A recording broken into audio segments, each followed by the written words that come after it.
Okay, so if we look at the announcements for the schedule, your next homework assignment is due on Monday before class. And as we get started, I'm going to briefly bring up the first problem and just explain a couple of things with that. One of the things that's included in the lecture video from Wednesday is a brief demo which may give you some thoughts on how to get started with the project. So I'd really encourage you to open up the file.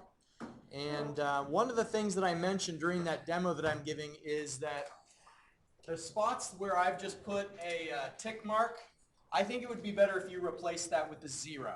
What I meant was that there was no change that year, but as you go through and do the calculations, the 0 is needed in order to avoid formula error.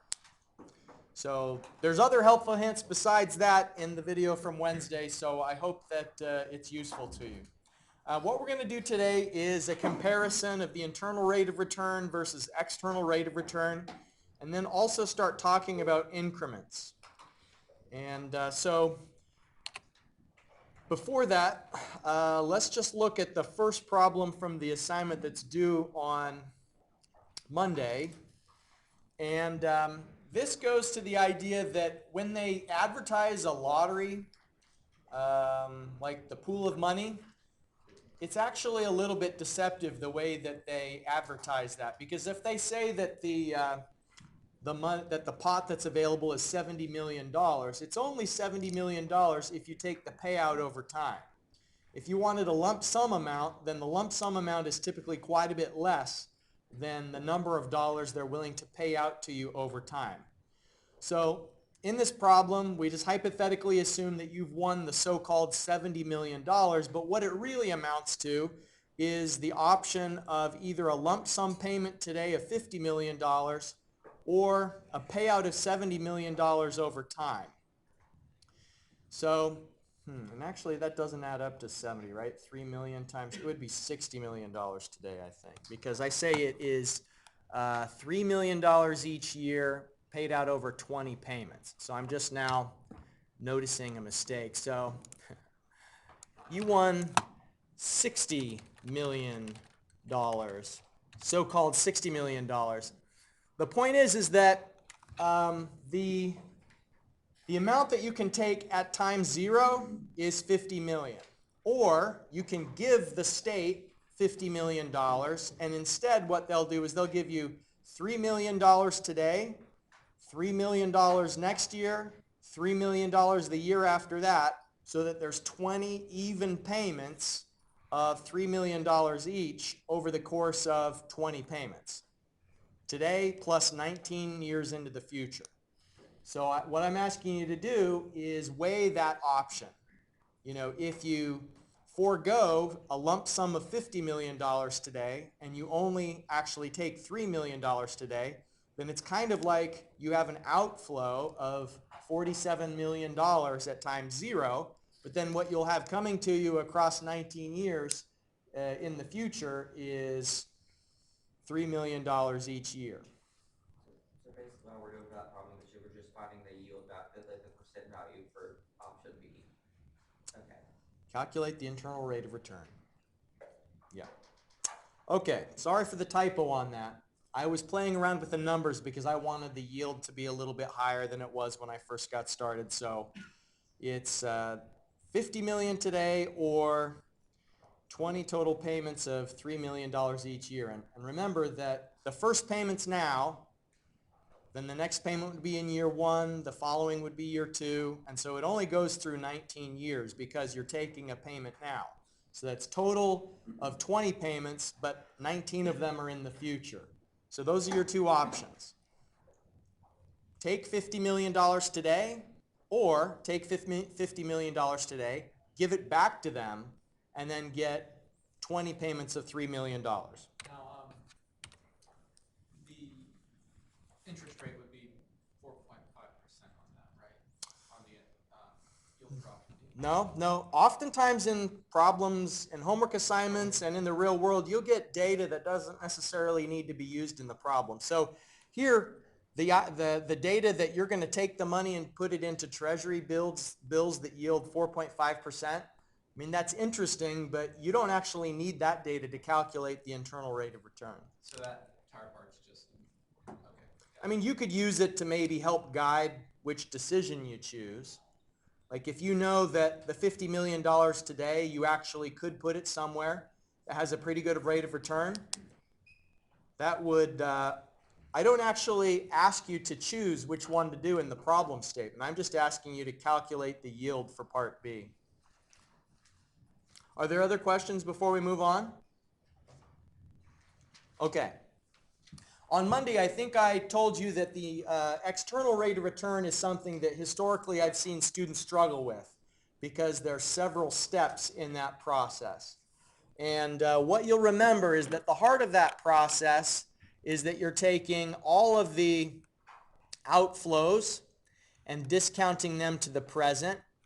All of the inflows are being compounded to the future, and the interest rate that you do for the discounting and the compounding is the external reinvestment rate.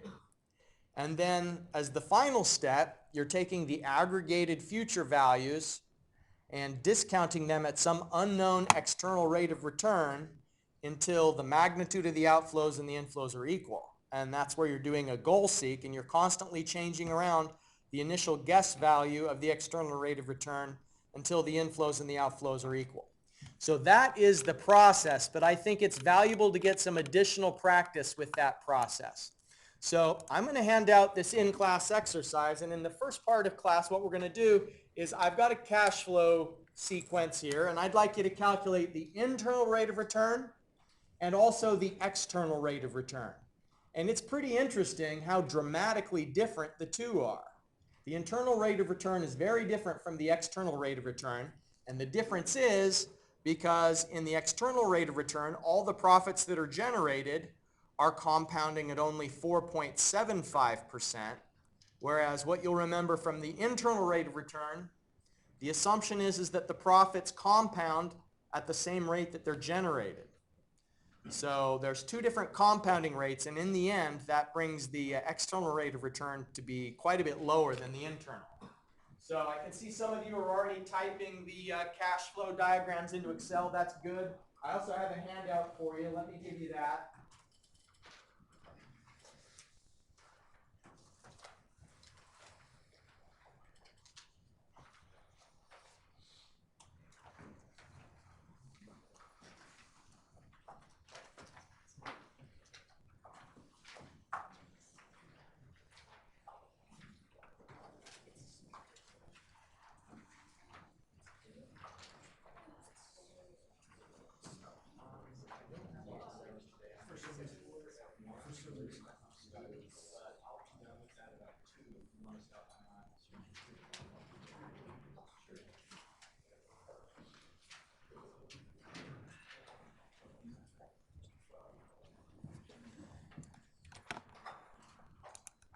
Okay, so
Yeah, Can you show what you plug in for the IRR formula?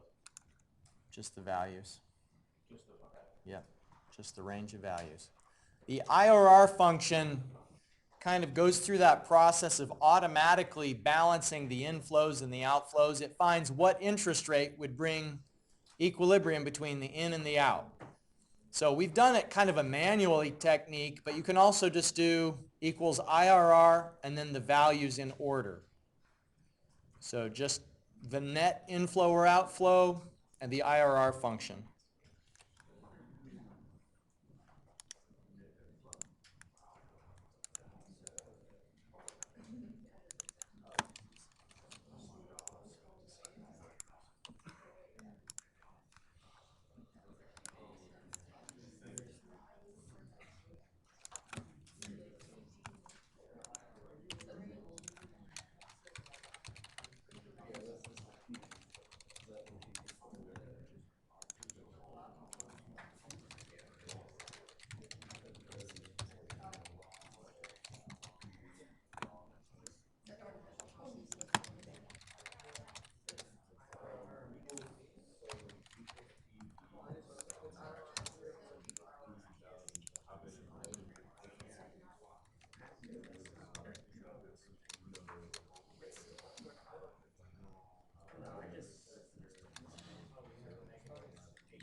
Okay, let me give you some feedback. I've been circulating around and looking what people are working on.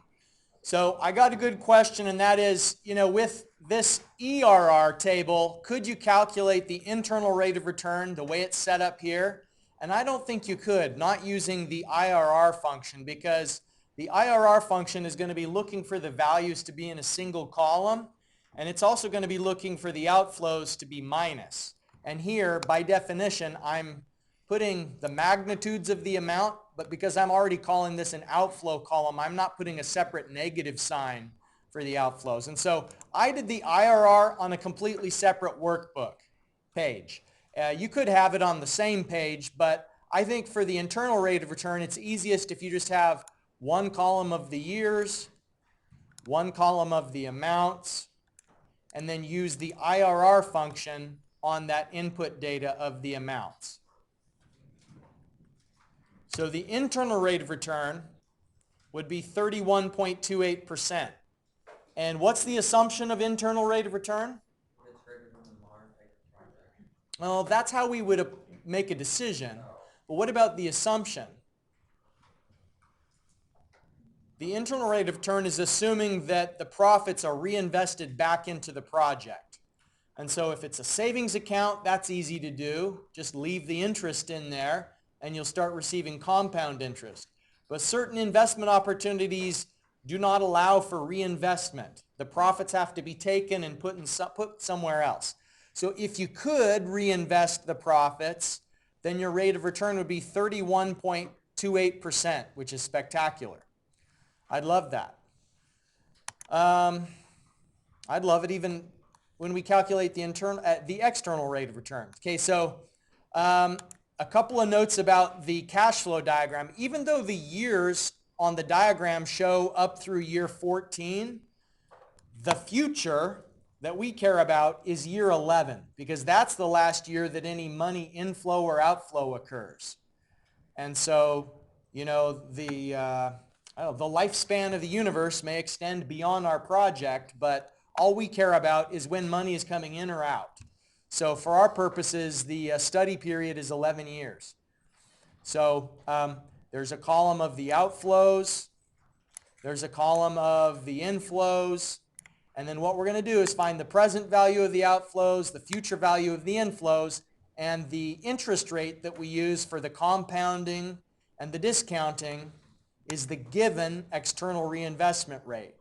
And then down here at the bottom, we total each. Now, the final step, the external rate of return, is going to be something that we start off with a guess. So, you know, I always say, well, what if it's 1%? And then what we're going to do with that guess is we're going to find out what is the PV of the sum of FV. So the sum of the future values is this 137,636, and we want to find out what is the present value of that when discounted at the external rate of return. So the PV at some unknown interest rate that we're going to iterate, the number of years that lump sum amount is at year 11. So we have to discount it 11 years to get it to the present. Now we need to skip over the payment field, because if we put the amount into the payment field, it will assume that there's 11 equal lump sum amounts of whatever quantity we refer to. But there's not 11 of them. There's just one lump sum out at year 11 that we're going to be discounting to the present. So we skip over the payment field, and we have the minus of the amount in question entered into the function's future value field. Okay, so if it's 1% discounting per year, then that $137,000 in year 11 would transition into $123,000 at year 0. And that's not equal to this amount that we know, 21,000. So we have to continuously change our guess of the external rate of return. So our objective is for this cell to be equal to 21, 8, 12, and 97 cents. Now, don't put in the minus value, because no matter what your external rate of return is, you're never going to get a negative value. So we want the magnitude of the outflow and the magnitude of the inflow to be equal. So we know that outflow is minus. It's money that we're paying or losing. It's an expense. So we don't necessarily have to put the minus sign when we're doing the external rate of return calculations. So what we're changing here is the external rate of return, and then when we click OK, it will look until it converges on 18.23%. So the answer, the external rate of return, is 18.23%. So getting proficient with Excel just takes repetition. Repetition with entering formulas, repetition and familiarity with little keystroke time saver things like dragging formulas down or double clicking on formulas to distribute it down through and so on. So 18.23%. Any questions on the process before we move on to talking about increments? Yeah. What did you queue up for those? Absolutely. Yeah, I'd be glad to do that. So let me just delete what I've got here. I'm going to throw it out. By the way, if you ever have results that just don't make any sense, my motto is when in doubt, throw it out. Just delete and start over. Maybe you entered it wrong and you can't find your mistake, but just delete what you had before and try again. So what we're doing here is starting off with like a guess external rate of return of 1%, and then I'm going to have the PV using that guess rate for 11 years, and it is the minus of this sum of values in the future of the inflows. And then for the goal seek, what I'm going to do here under the data tab and what if analysis, choosing goal seek, the objective is for the sum of the future values when taken to the present to be equal to this sum of the outflows. So 21, 812, and 97 cents. And what we're giving it permission to play around with and iterate and change is the guess value of the external rate of return. So when it starts guessing, it'll keep going until finally it finds out that the discounted sum of the future values is equal to 21,812 and 97 cents, which was the same as the discounted outflows. Are there other questions? All right. So if you're still not feeling strong on external rate of return, you're going to get a little bit of practice with the homework assignment, of course, but there's now, I think, 3 videos that have different external rate of return practice problems on YouTube, classes 18, 19, and 20. So you can go back through those and see what all the keystrokes were and all of the steps in the process. Hopefully that'll be helpful to you. Let's talk about increments. Increment means difference between 2 things.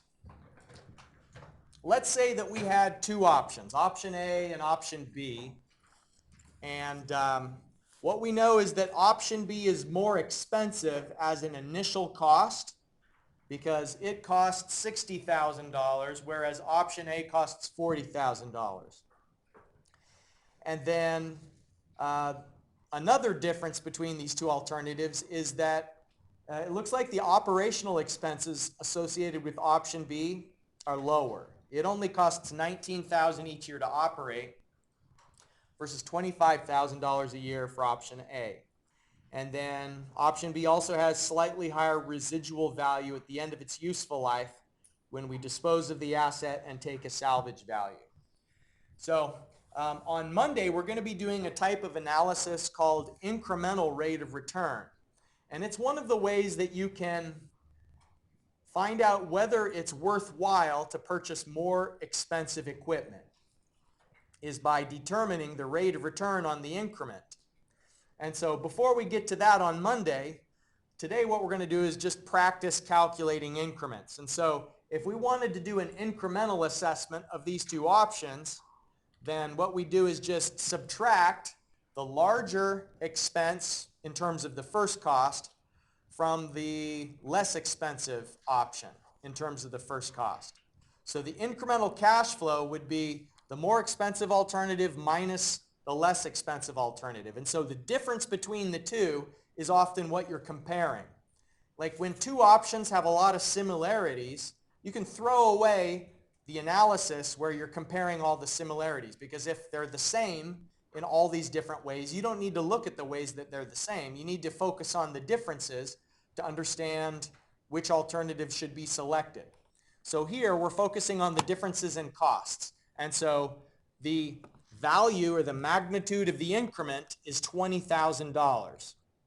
That's how much added cost separates option B from option A. So the question that sometimes you'll be asked is, what do you get for that extra cost?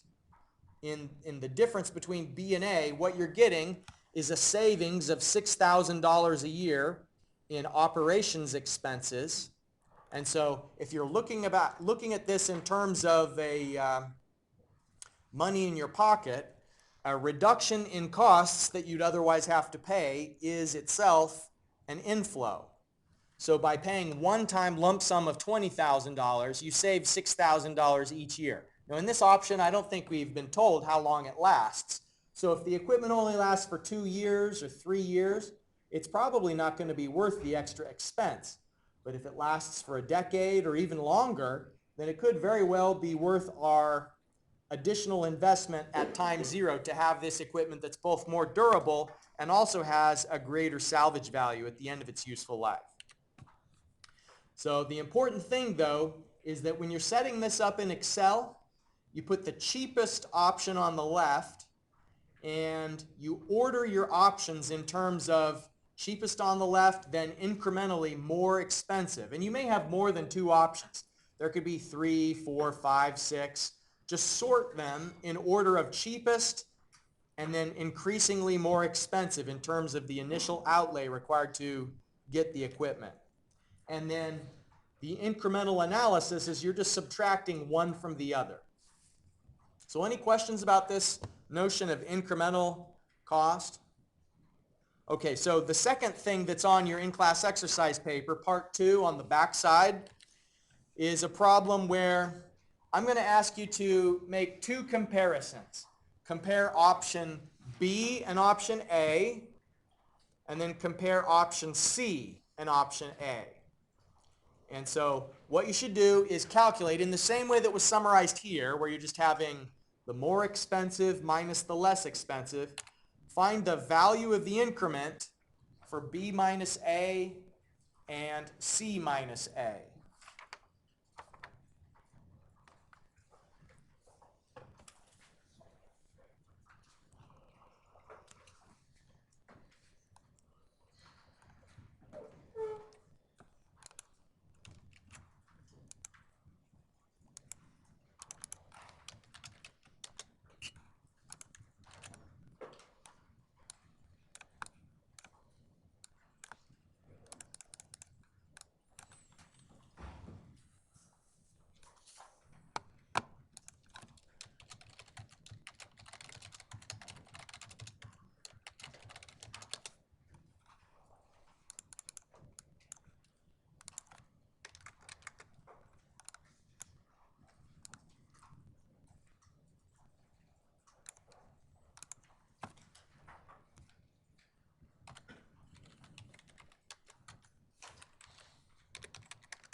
I think probably already you noticed that what I mean is year 3, not year 53. That was a typo.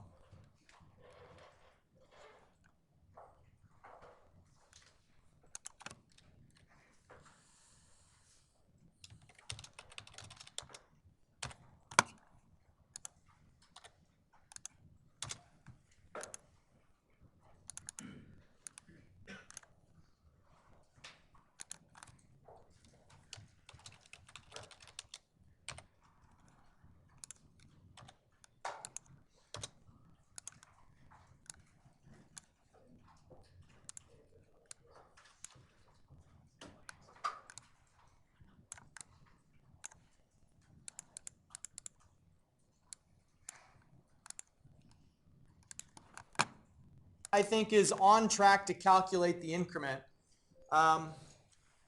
What if the MAR was 10%? If you knew that the MAR was 10%, what could you do to screen these three alternatives? How could you know whether option A is acceptable versus whether option B is acceptable? What analysis could you do for initial screening if you knew the MAR is 10%? IRR. Let's do that. It's easy. So down here at the bottom, let's calculate the IRR for each of the options. IRR, you get the range of data. All right, 20% for option A. That's greater than 10%. So our conclusion is this is acceptable. Or maybe I should just say, is it okay? Yes, it passes the initial screening.